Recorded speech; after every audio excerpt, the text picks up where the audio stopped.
Afternoon and good evening, depending upon where you are. To all the participants, welcome to all those who are already logged in.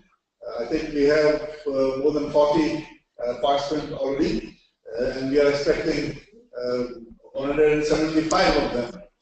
Hopefully, most of them will be able to catch up with us very soon. Let me introduce myself. I am Avinash Tyagi, Secretary General of International Commission on Irrigation and Drainage. ICID, as most of you might be knowing, has the mission to work together on the issues of agriculture water management, all the professionals and other stakeholders, and we work towards sustainable agriculture water management. We have started a series of webinars, and this is the third webinar in the series. This is leading to the 23rd World Congress of ICID, which is scheduled from 8th to 14th of October 2017 in Mexico City. The theme of that Congress is modernizing irrigation and drainage for new irrigation revolution. This is the third webinar in the series to work towards this theme. The earlier two have been the water use efficiency, which was delivered by Vice President Felix Renders on March 1st. The second one was on water accounting and audit by Dr. Wim Bastensen on April 3rd. And recording of all these past webinars is available on our website. So this is the website address where you can reach these seminars. This third seminar in the series is on the topic of practical benchmarking for improving performance of irrigation and drainage schemes. And today's speaker is Dr. Martin Burton from United Kingdom. Dr. Burton is a specialist in water resources, irrigation management, and institutional development with over 40 years of experience in some 32 countries. He has an international reputation in the field of water management, performance, assessment, benchmarking, asset management, and institutional development. He has a master's degree in irrigation engineering and has gained PhD in 1993 for his research in computer-aided management and simulation of irrigation systems. Currently, Dr. Burton works as an independent consultant and has carried out assignments over the past 10 years as a consultant to the World Bank, Asian Development Bank, and the Food and Agriculture Organization of United Nations. Prior to working as an independent consultant, Dr. Burton worked for 6 years as director of ICID Water Limited, and he has been a professor in Southampton University, United Kingdom. But before I hand over the mic to Dr. Martin Burton, I would like to just mention that we have the President of International Commission on Irrigation and Drainage with us. I would like to request him to say a couple of words before we proceed with the webinar. Dr. Narizi, kindly have a few words with our participants. Good morning and good afternoon for everybody. I'm very delighted to be with you today from Germany. I'm talking from Germany. I know Dr. Burton from old days when I was a student at the Southampton University.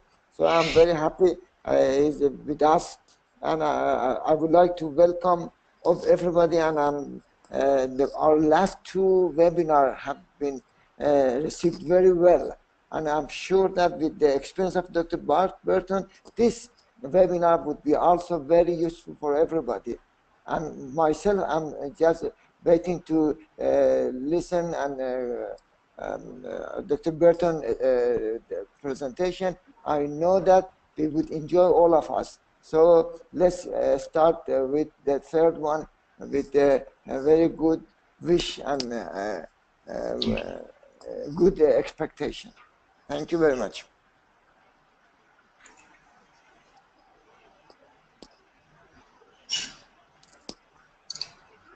I don't have this.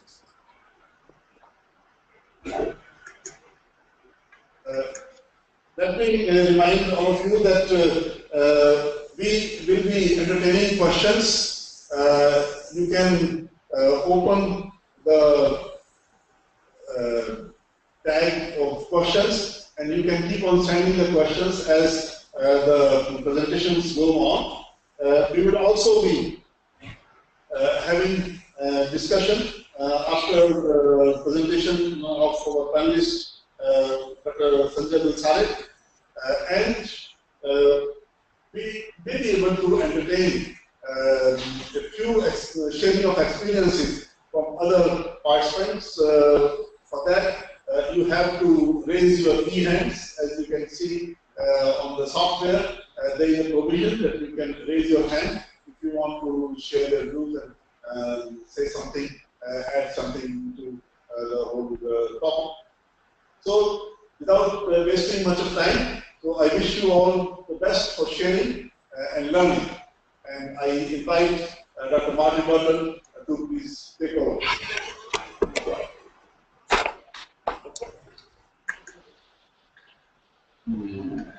So I need to share my screen. So yeah.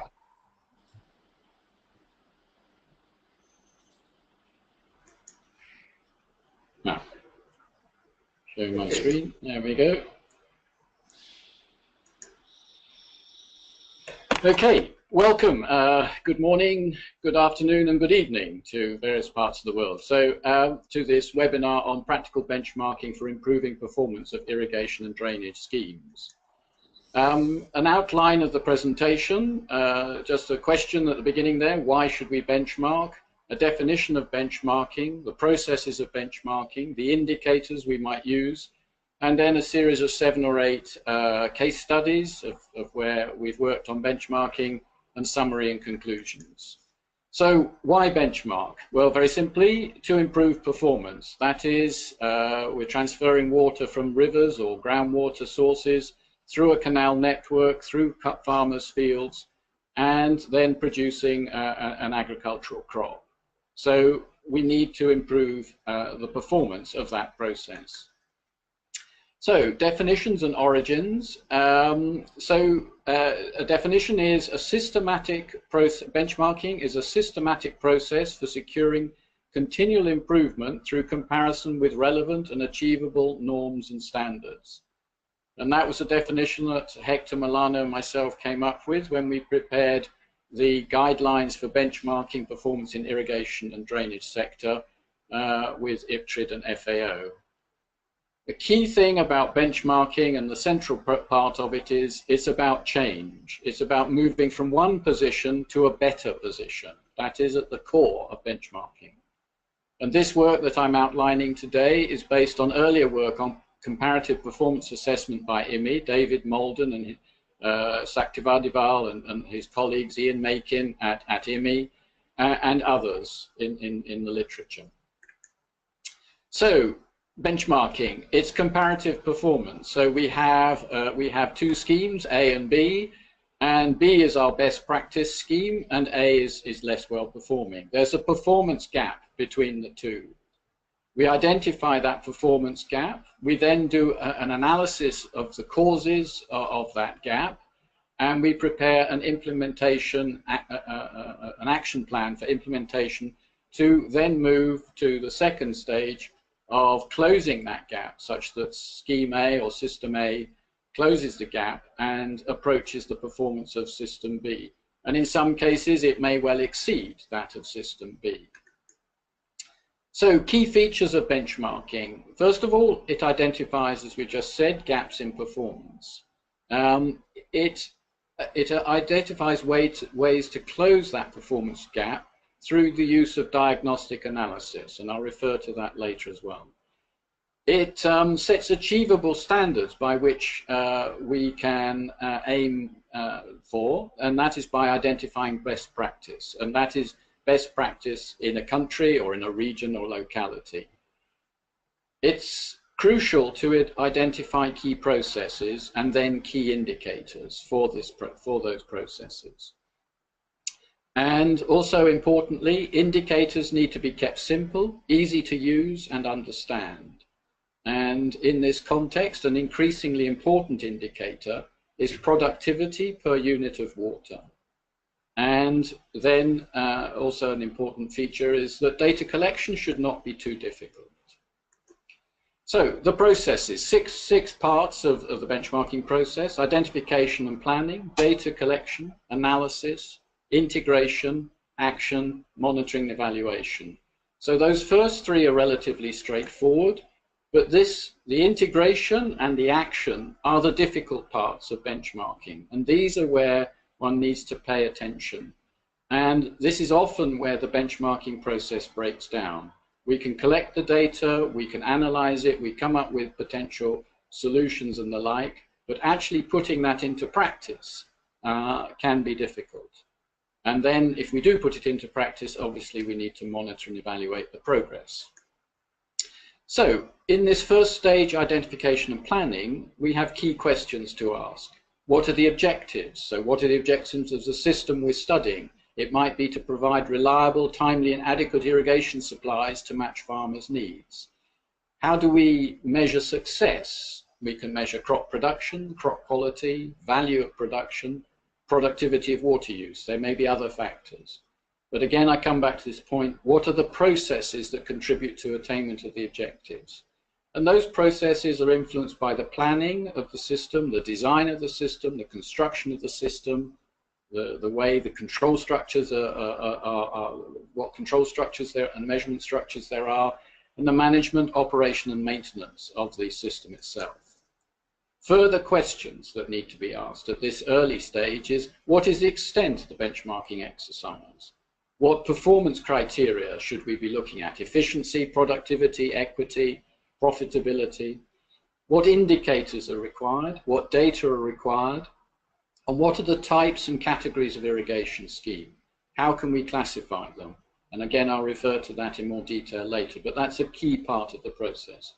And then finally, we need to ask who will do the benchmarking. Will it be a research institute, a university? Will it be an in-house team? So now I like this diagram by Small and Mark Svensson, Leslie Small and Mark Svensson, this systems thinking. Define our systems and our boundaries. So we are primarily dealing with an irrigation system, which feeds into an irrigated agriculture system, which feeds into an agricultural economic system. And that in turn feeds into a rural economic system and a political economic system. But these three are the ones that we are generally most interested in studying irrigation and drainage performance. And in those processes, if we take an irrigation scheme, we define the boundary of that scheme, and we look at the abstraction, the water source, maybe river or a borehole. We look at the conveyance, we look at scheduling, we look at application, and then to crop production. And that crop production leads to a profit. The crop production may also have negative impacts, possibly with agrochemicals and the like, and cause pollution and damage to the environment. The other thing we need to take care of is other uses and users downstream of our system. So this system leads, is basically a process of inputs, processes, outputs and impacts, a fairly standard performance assessment process. In that process, inputs, processes, outputs and impacts, I would like to emphasize the need to focus on output indicators. That is productivity per unit area, kilograms per hectare or dollars per hectare, productivity per unit of water abstracted, kilograms per cubic meter or dollars per cubic meter. And they may have impacts on groundwater levels and light, and we need, of course, the inputs to provide those outputs. Process indicators may come later in our diagnostic analysis, but generally speaking, we look first at output indicators. Now, key processes that we're interested in, and their related indicators. I've not listed them all here because there are rather too many, but they're available in the literature and they're in the handouts that are provided to you. Irrigation service delivery is obviously an important process, and we look at operation and we look at maintenance. And under operation, we might look at irrigation water abstracted, and that can be total or it can be per unit command or irrigated area. We can look at maintenance, and an indicator I like using is the maintenance expenditure per unit area, monetary units per unit area, per hectare. That, I think, tells you a lot about performance of a system. Crop production is another process to look at, and we look there obviously at standard things: crop yields, cropping intensity, value of production per unit command area, output per unit of irrigation water supply. Other processes, financial processes, are important. We might look at cost recovery. We might look at O&M, MOM, management operation maintenance expenditure per unit command area. Organizations, institutional organizations, and there's particular interest in WUAs and water user associations. The membership ratio, the attendance of meetings, and what is discussed at those meetings are indicators that can be used for the efficacy of those organizations. And of course, environment is an important consideration. Now, just something on the definition of indicators and terminology. It's important to be consistent in your terminology, and I recommend, and I've come to start using indicator titles that describe the indicators. So, for example, here, total annual water abstracted per unit command area. Now, it's meters cubed per hectare, but that is different to the total annual water delivered per unit command area. And that in turn is also different from seasonal water delivered per unit irrigated area. Now, one chooses these indicators for different purposes, but just be careful with your terminology.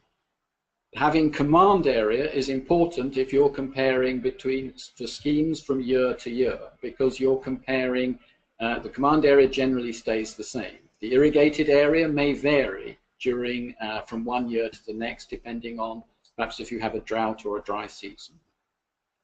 And the other factor to consider is you may need to adapt your indicators to the data that's feasibly available, that you can sensibly obtain, that you have the resources and equipment to obtain.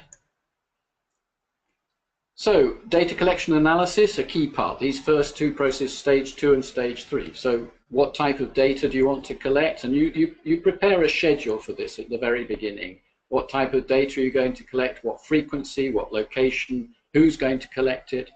And then, importantly, you look at collection mechanisms, field measurements, and increasingly, as we heard from Wim Bastiansen in the previous webinar, the use of remote sensing for data collection, a very valuable tool in our armory.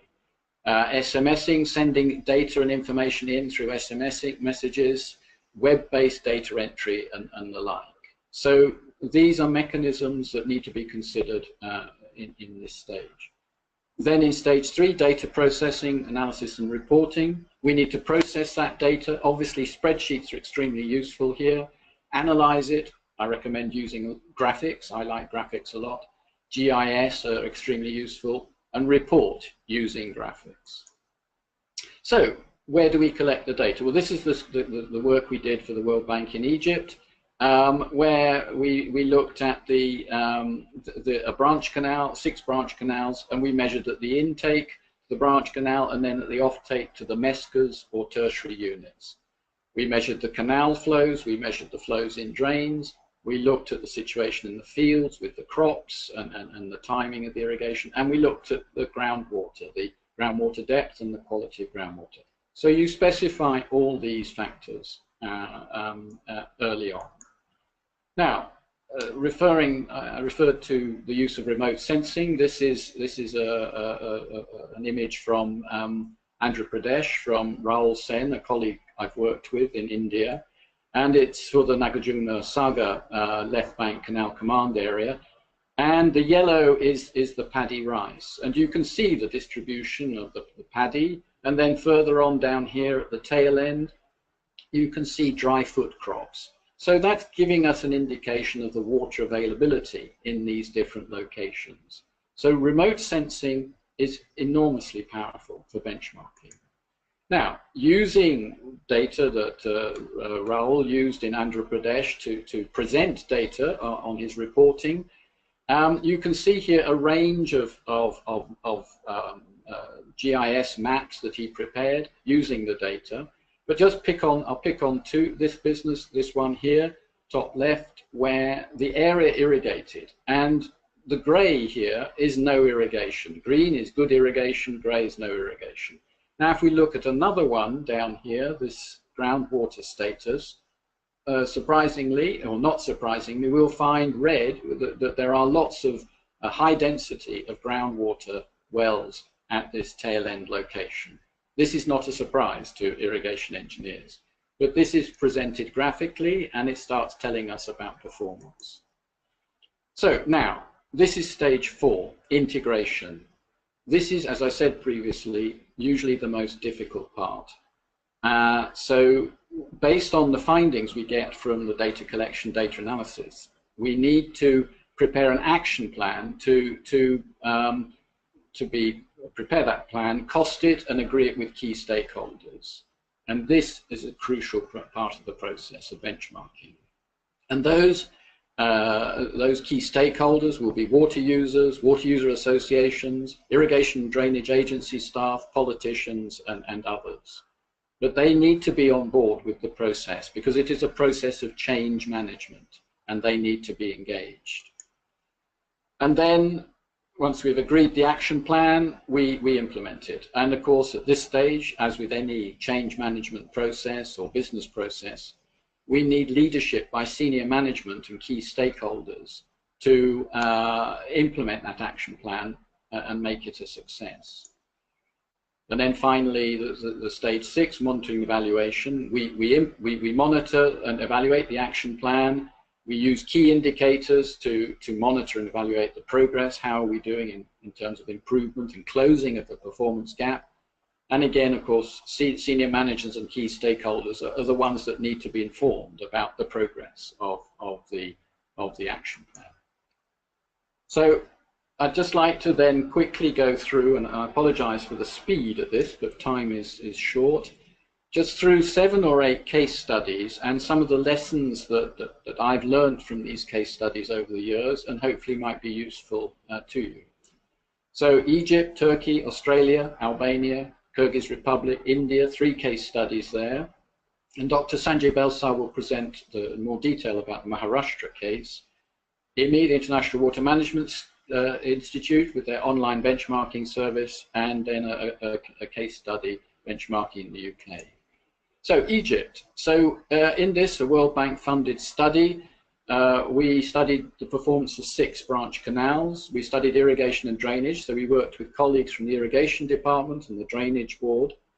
We did field measurements and farmer interviews, and we prepared a final report and guidelines, which could be made available if you're interested.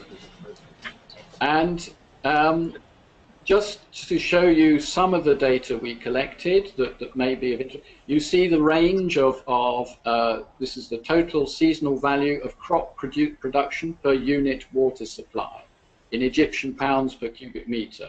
And you see quite a range between the 6.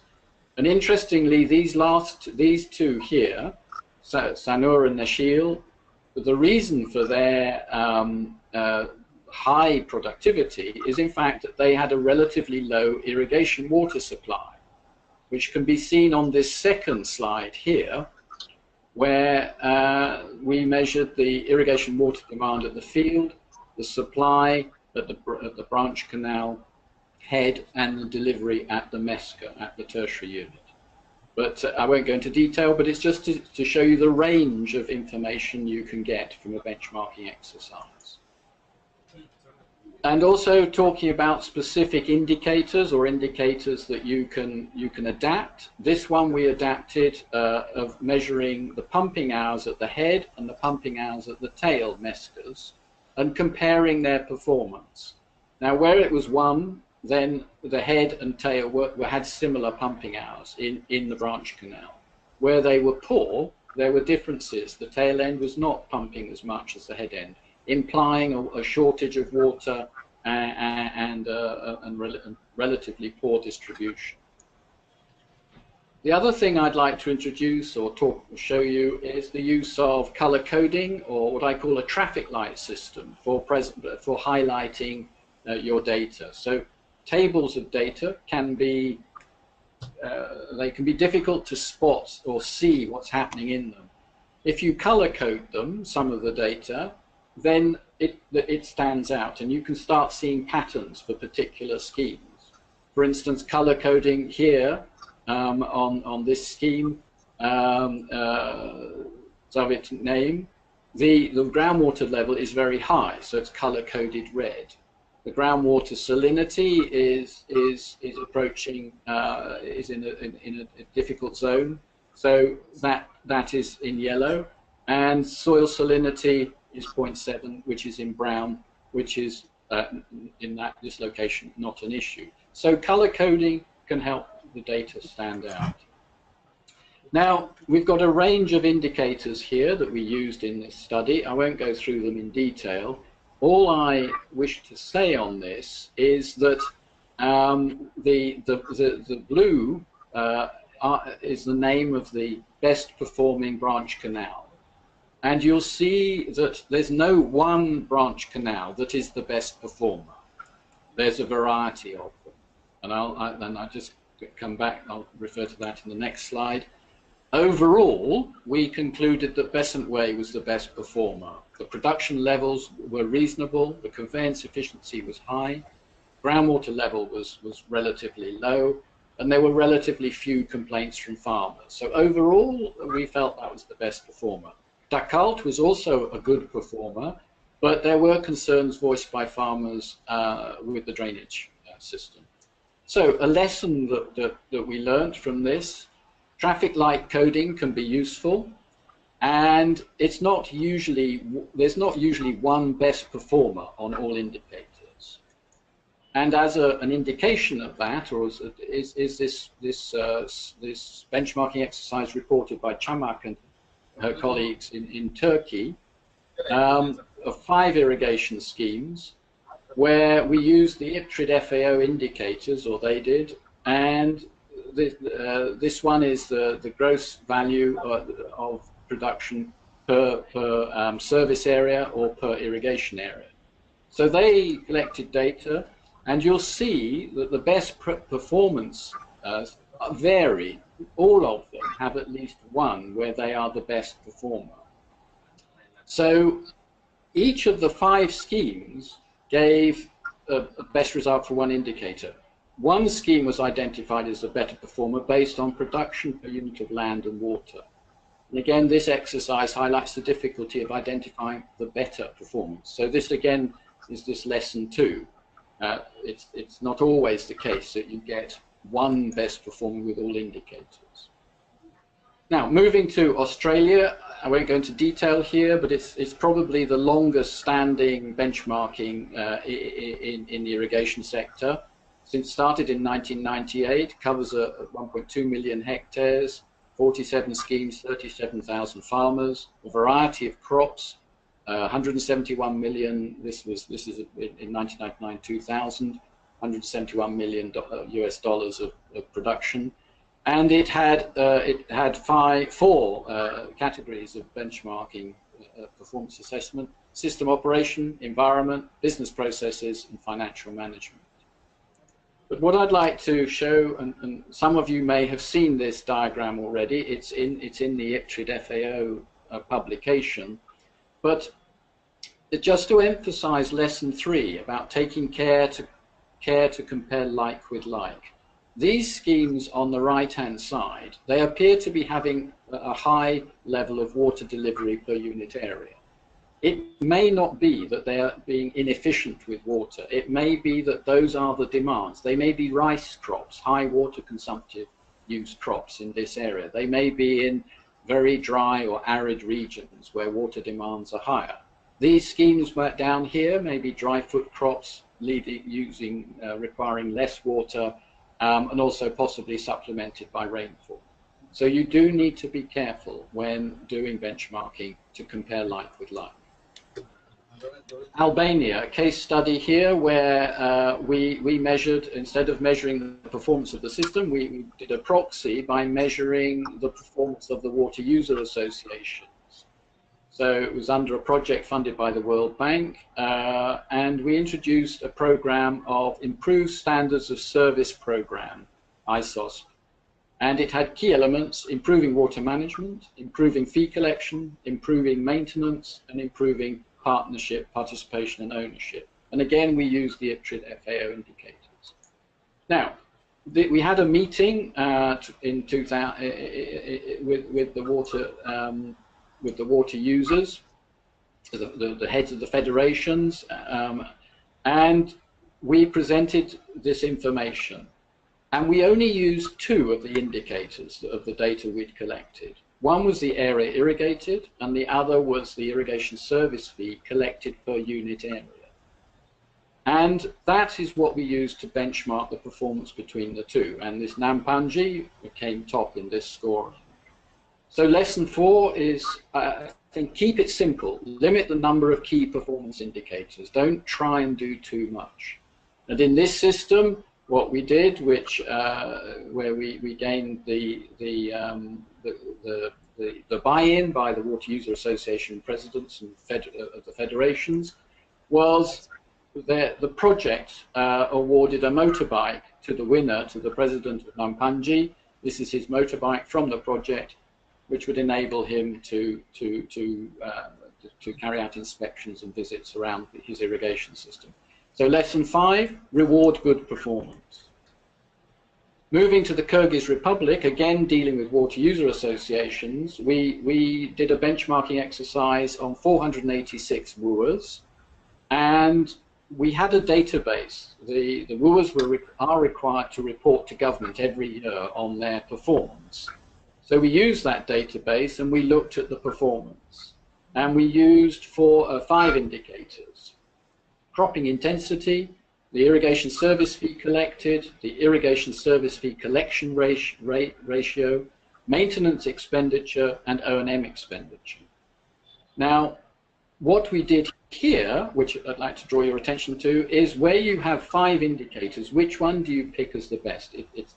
If you're going to add them together or use them together, then consider using a weighting, applying weights to them. We applied a weighting of 1 to the ISF collection ratio, 2 to cropping intensity, but 3 to the feed collection per unit command area and to the maintenance expenditure, because we felt those were most important.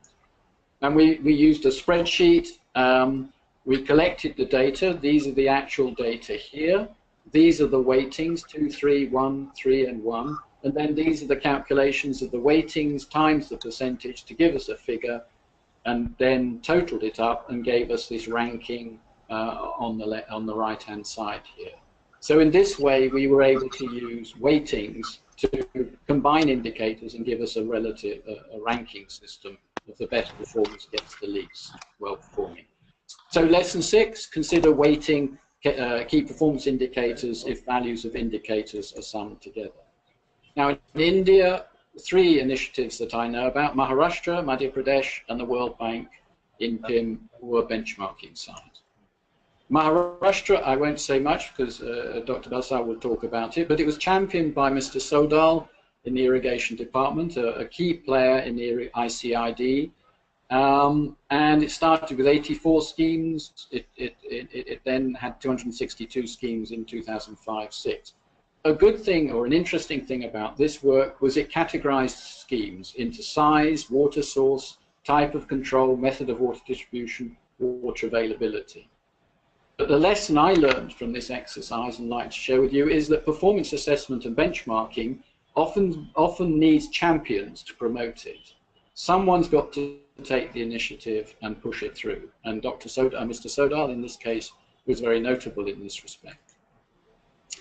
Now, I'd raise this to you as Madhya Pradesh, which some of you may know about, those of you in India, that there's a World Bank project. The project funded a web-based management information system to monitor and compare performance of 150 reservoir-based irrigation and drainage schemes. From that analysis of that data, the senior management found that about 1 million cubic meters of stored water was sufficient to irrigate 200 hectares of crop, generally wheat, in the Rabi season. They used this target was set for all schemes, and then over the period of 5 years, from 2009-10 to 2015-16, the irrigated area increased from 0.85 to 2.9 million hectares. And just a subsidiary note here, during that period, maintenance, the maintenance expenditure was also increased from 112 rupees per hectare to 820, so ensuring that the schemes could be actually operated. And these are the data. So low performance in 2009-10, moving up to high performance despite a decrease in rainfall, to high performance, nearly 3 million hectares irrigated by 2015-16. And this is Mr. Julani. It's in a paper to the ICID by Mr. Julani and his colleagues. So lesson 8: use the key performance indicators to drive performance improvement. This is a classic example of using benchmarking and target setting as a way of achieving and changing the way business is done. The benchmarking, the WUA benchmarking site is the link is here. I won't say much about it in here, but the lesson from this is, and I worked with the bank, set it up, and I worked with the team helping to prepare this, is the national benchmarking programs need a secure hosting site and continuing technical support. And that is ongoing, thanks to the contributions from the World Bank to supporting this exercise over several years. Moving on to an international benchmarking service, that provided by the International Water Management Institute and started by Ian Makin, who the Vice President of ICID. This system was set up in 2003, an online benchmarking system. One could log in, one could then enter data for your system and its location, and using the ICID FAO benchmarking indicators, enter the data for those indicators. The website would then calculate those indicators and print out a table of those different indicators for you, and then it would present those indicators ranked against other comparable systems. The data were confidential to the individual users, but they could compare. So this user is in red. They could compare their performance with that of other users. The lesson from this international benchmarking exercise is that it can be problematic. The variations between countries may be too great to be able to just benchmark across countries in this way. We may need to think more carefully about how to do that in future. Now, coming on to the final case study, benchmarking in the UK. This is a piece of work that I did with Cranfield University, Jerry Knox and Tim Hess and colleagues at Cranfield University. And we were benchmarking potato and strawberry growers in the UK. And we developed 11 key performance indicators: system operation, agricultural productivity, financial performance, and environmental performance. And there's a website here which you can log on to and look at it, and it's up available now. This is the website. It's up different pictures from it. So it's quite a sophisticated, well-presented website. You register, you log in, you enter your data, and then you can check and edit your data. But the thing I'd like to show you here is, again, this use of color coding we had 3 indicators, say, for irrigation performance, color-coded red, yellow, or green. Red is a problem, yellow is it's not so good, and green is it's okay. And in these different categories, irrigation performance, agricultural production, financial performance, and environmental performance, we had a limited number of indicators, and we had values to them, but also color-coded them. But just showing you some of the range of production, the differences you can get from benchmarking. Here we get 2 years, 2010-11, but yields of 30 tons per hectare, ranging up to 60 tons per hectare. Significant opportunities here for farmers. These are individual farmers to improve their performance, to raise from, say, 30 tons per hectare up to 60. And in this case, irrigation water use efficiency, even greater differences between the productivity of water for the less well-performing and the productivity of water for the better performing. So, lesson 11, benchmarking can identify significant differences in performance between schemes and users. The final lesson is, this was a presentation of the data using a scatter diagram. So if you have water applied against yield and put a scatter diagram out, we're interested in this lower right-hand quadrant where we have low water applied but a high yield. This is where we want to be. We want to move from this quadrant, high water applied, low yields, into this quadrant, low water applied, high yield. So, lesson 12, simple presentations can get the message across. So just concluding, benchmarking is a valuable tool to compare performance. It's important to identify key processes and be selective with your indicators. Identify and analyze outputs, and then use diagnostic analysis to analyze the gaps in performance. Important to categorize schemes and compare like with like. Again, emphasizing this stage. The irrigation phase or stage is the most difficult. Putting the analysis into action is not easy. And I like this idea, as we did in the UK case, of issuing performance scorecards for individual schemes. And this may be something in the future that may be a way forward, and perhaps ICID could take on some system of developing performance scorecards for irrigation organizations to use and to issue to their managers of their respective irrigation schemes. And finally, and crucially important, is this: how do we collect the data? Remote sensing, GIS, and information technology enable us to collect a lot more data, collect it more easily, analyze it more easily than ever before. And this has to be the way to go. Thank you very much for your patience. Thank you. Thank you, Dr. Bhajan. Now,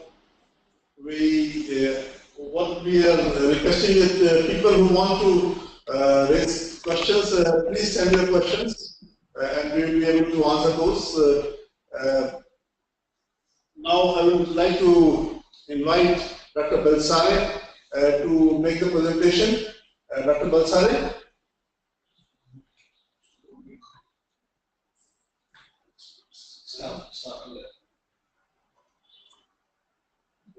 Just a moment.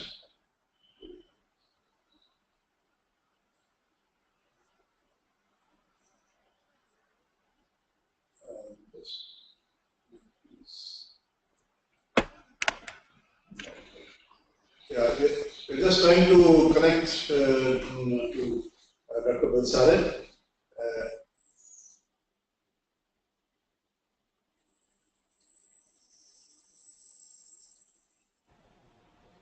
Dr. Balsare, are you able to hear us? Yes, I'm hearing you. Okay, we are putting your presentation on there, so yes. Please go ahead. And when you are finished with one slide, you can tell us that we can move it forward. Yes, please go ahead. Yes. So thank you for giving me opportunity to present before you the experience of Maharashtra in benchmarking of irrigation projects. Maharashtra is the third largest state in India, and as Dr. Martin Burton has already shared the how this benchmarking started in Maharashtra, that when we saw the initiative of ICID and IMI, so that time we started taking up these schemes. It was started initially with few schemes, but once we got the confidence of doing with the few schemes, so then we systematically upscale it. Actually, in Maharashtra, we have got uh, sector allocations of around 75% for irrigation, 15% for drinking water, and 10% for industry. And we have also regulation through the regulatory authority, which is the first of its kind in Maharashtra. And once the benchmarking which we started, we got the place in our state water policy, which also educate the benchmarking of irrigation projects for system performance.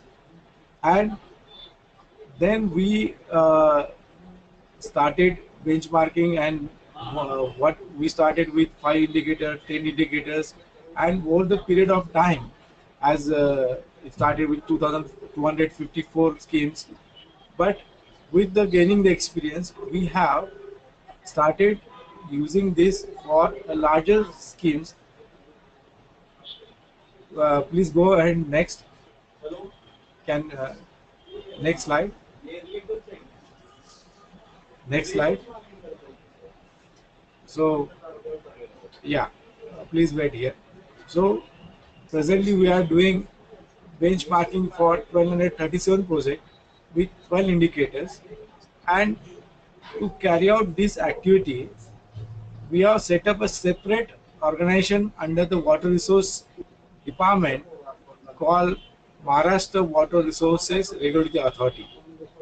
So Maharashtra Water Resources Regulatory Center, Maharashtra Water Resources Center at Aurangabad under Valmi, where this along with the benchmarking, water auditing also entrusted with this organization, and these organizations look after benchmarking as well as the water auditing. So this was, as Dr. Martin has said, with the initiative of the Mr. Sodal, who started Hello? this. Yeah, Please go ahead. yeah. Yes. Yeah, please go Next. ahead. Next. Next slide. So what we did, so this benchmarking activity was coupled with the water auditing. So whatever the data which you are getting in the through water auditing, that we use for the the benchmarking, so that we'll get the validated data. So that was the one very good learning, how we can data to be validated, and this was well done with the organization working for the both the purpose. We also piloted the benchmarking of WAs with 9 indicators, and over the exercise what we did, so we are comparing the performance of the project for last 5 years, this year and present year. And also for financial indicator, we are comparing on the base year price, so that the escalation and the price rise can be negated. Next. Next, please. So 12 indicators, out of that 3 system performance, 2 for agriculture production, 6 financial indicators, and 1 social indicator, equity between the head, middle and tail reach of the command area, for the equal distribution of water within the 3 reach. Next.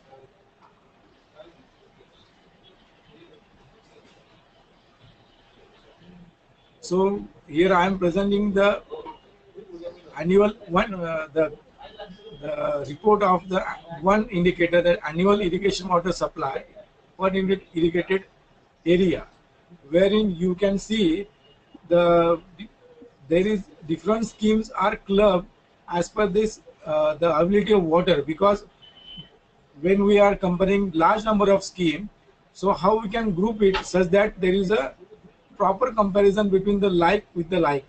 So there we have come out with this system, and there we have made a group between the size of the scheme, water availability, and here you can see the average and last year performance and 5-year performance. So that will give the entire picture how the various districts. You can see there are districts are there. So we are comparing one district with the others through these circles, and this will give the entire picture how these schemes are performing. Next.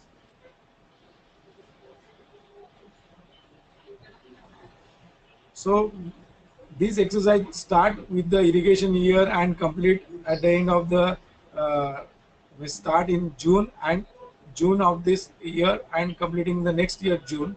So over the 3 seasons, the data is collected, analyzed, and then the Maharashtra Water Resources Center that compiled the data.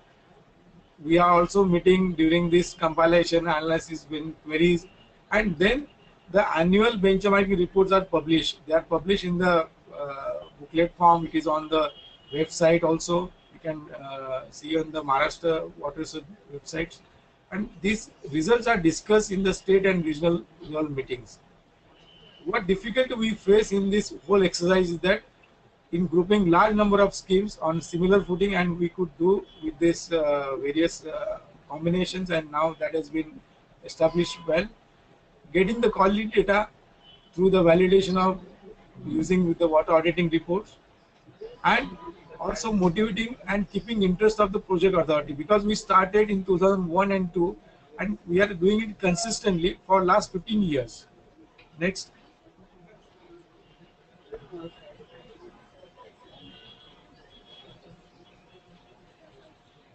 So in so this is the last slide where what are the lesson learned is that benchmarking is really useful management tool. It has helped in improving the water use efficiency as well as the overall performance by adoption of best practices in different areas, and it has been really helped to improve the performance. What we look forward is that using the IT and remote sensing that we are using for the data collection, and so that our also capturing of data at source, quality of data, such that that will not delay the whole process.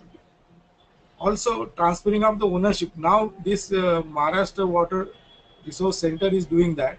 So we are looking for transferring this to the different irrigation development corporation, such that they are doing it within themselves, and we will be only doing for this comparison of the various irrigation development corporations. And also how we can motivate our people, because whatever we started, so there how we can give more incentives such that there will be healthy competition among the different project authorities. So this is the lessons that and the learning of Maharashtra benchmarking. So thank you for your special hearing for benchmarking in Maharashtra water sector. Thank you very much. Yeah, thank you very much, Dr. Sanjay. It's great hearing the good experience we had in Maharashtra. Now we are receiving a number of questions. Some of them are regarding the presentation, whether they can have the presentation or not. We have already informed that this presentation will be uploaded along with the recording of the entire webinar. So this will be available to you. I would like to now request Dr. Martin Burton to answer the questions. Dr. Martin, have you received those questions? I have passed it on to you.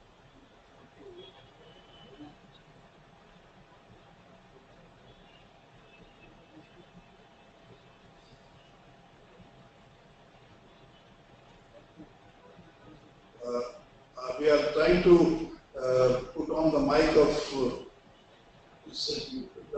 There we go. Yes. Okay. Okay. Okay. Read the questions. Okay, I will read the question basically for you. Yeah. Dr. Walid Abu El Hassan writes, what do you think about evaluation of the system from upper level, that is the main canal to tail end of the system? Over to you. What do I think about it? It's well, if that is your if that is your system that you're looking at, that is the main canal or the main canal system, then you identify performance indicators and data to be collected for measuring that system. Now, some systems like Australia, the benchmarking goes down to that system. It doesn't go into the on-farm level, because they measure from the intake down to all the offtakes, and they look at the water delivery. So they're measuring water delivery. But those systems have high levels of measurement. It's not always like in India. There's often not measuring structures throughout the irrigation system. So when you're doing your evaluation of a main system, it will depend on what measurement structures and control structures you have in that system. I don't know if that sufficiently answers the question. Next question is from Francis Onimus. He says to facilitate the integration phase of the benchmarking process, it is important to set the performance improvement objectives up front. I think this is not a question, but a kind of a suggestion to you. So and I would certainly setting the target, and Reen Boss advocates that in this book. I'll just show it up. This publication, Irrigation and Drainage Performance Assessment Practical Guidelines, which is an ICID working group publication. But Reen Boss outlines in that you should set your targets, and then you compare your performance against your targets. So there are two ways of doing it. Either you set your target you have a target, say, of 1,000 rupees per hectare to be collected, and you measure, say you collect 500 rupees per hectare. That's a 50% attainment of your objective. I think in some cases you can report both. You can report the percentage of the target, but also the figure itself, the 500 rupees per hectare as a figure, because that tells you something, that quantifies it. And for experienced people in India, they can tell whether collecting 500 rupees per hectare is going to provide adequate maintenance or not. And so I think the actual figure, rupees per hectare, sometimes is preferable to a percentage of a target figure. Thank you, Dr. Martin. We have a few raised hands, and I can see Dr. Yella-Reddy. Dr. Yella-Reddy, you have the mic, please. Please go ahead with the comments. Thank you, Tagiji. I thank Dr. Martin for giving Hello, Dr. Reddy. Nice to talk to you. Very happy to be in this webinar, and we are really benefited. Along with me, there are 70 people attending from my organization. The number's going up. Each webinar, it goes up. Basically, we are conducting some baseline studies, Andhra Pradesh and Telangana, in 10 medium irrigation projects. 10 medium irrigation projects, we are studying some of these indicators, performance of the projects we are evaluating. And this is very useful for me and all the faculty and our staff working here, and also we have a lot of interns working with us. That's the reason why I want to thank you for all the things. But I have some questions. Yes. When we call indicators, performance indicators, we see that what is the output production per unit of water, per unit of area. That's very good. As a project as a whole, we need that one. But when we are working, when we go to the field level, to the farmer, it is a profit. Profit per, yes. Today, we are getting productivity, sometimes more production. They are not able to sell their produce. I think it should be made mandatory for the governments to ensure that profit to the farmer is one of the important indicators in the irrigation projects. Because to that extent, they should prepare their plans and execute. So farmers who are producing things, they should get more profit. And one more thing, you have rightly presented that this one reward good performance. This was very good. Presenting a bike to someone for the good work he has done. I think probably our government of India has taken a cue from this. In the present national water policy 2012, if you see that incentivizing economic use of water, there is a clause. It's very good. I really feel very happy. The government of India and the 2012 national water policy, I think you are aware. So incentivizing water use efficiency. So this is what we really try, that the farmer at the field in the irrigation project, when he manages water efficiently, he has to invest some effort. For that effort today, there is no appreciation for him. I wish that they should get credit for doing good work at the field by the farmer. Probably in the way of water saving, some credit, some appreciation should go to each farmer. Then the performance of the projects increases. By and large, today our efficiencies are very low at farm level. On-farm water management is because there is the scope for improving the efficiency. And I really thank you for giving such inputs. Okay, probably we are evaluating the projects. We take some of the ideas you said, doing our evaluation.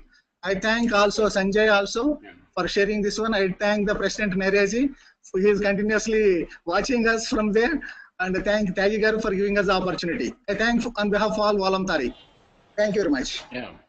Dr. Reddy, just a note there, Dr. Reddy, if you need any, I think you have my email. If not, you get it from ICID.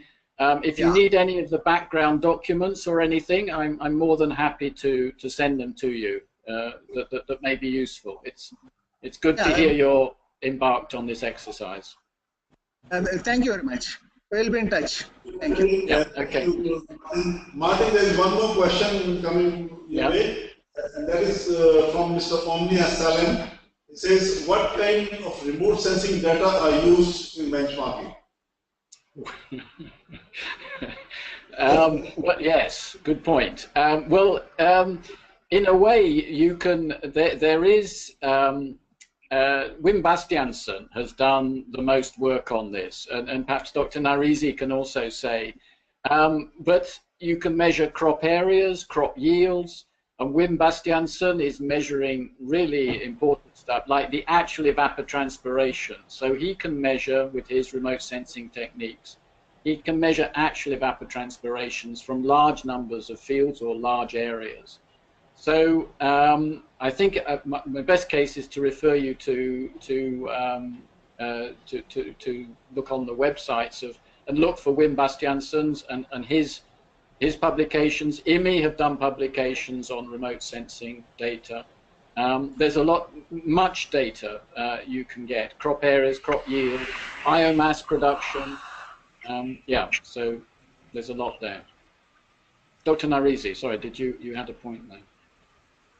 Thank you.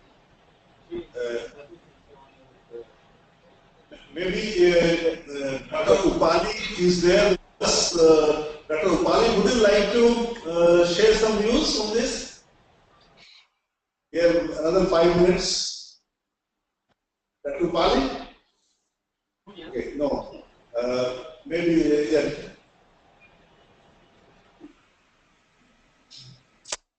Okay. No, I think he's perhaps not ready. So I think we come to the end of our this webinar, and maybe we can request Dr. Nerezi to say a few words, if we please. Okay, thank you very much. First of all, I would like to really thank Dr. Burton and for very excellent presentation, and Dr. Bersal also. It was very useful webinar. I wanted to make a comment. What we are interested and are focusing these days at ICID as far as the productivity or water use efficiencies indicators are concerned, to consider the water consumed as a denominator rather than water abstracted or delivered. Right. Hence, the part of irrigation water which are recharged to the groundwater or joins to the river surface water and would be consumed by some other user downstream. So if we disregard that part within the indicators, the result might be different. That is what we are focusing at ICID as an indicator.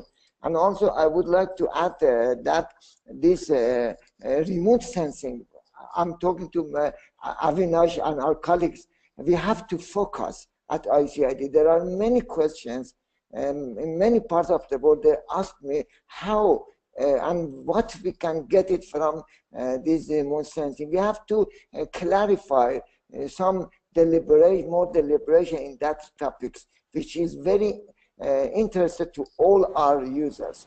Thank you again very much. So. Thank you, Mr. President. Thank you, Dr. Martin. Thank you, Dr. Balsare. And thank you, everybody. We had about 55 members participating at one stage. So thanks to all of them. Some of you have been waiting early in the morning, and some of you are late in the evening. So thank you very much for everybody. And we would like to see your feedback in whatever form you would like to send us. And we would like to also see you in the next webinar, which will be in a month's time. Thank you very much, and see you next time. Thank Bye-bye. you. Thank you. Thank you. Bye.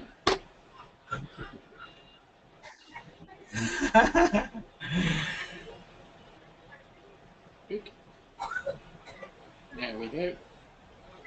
Here's Sanjay. Nice to see you again. Yes, Martin, thank you, Dr. Martin.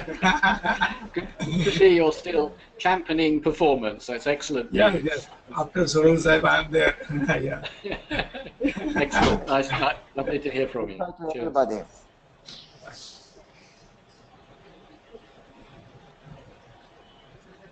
Okay.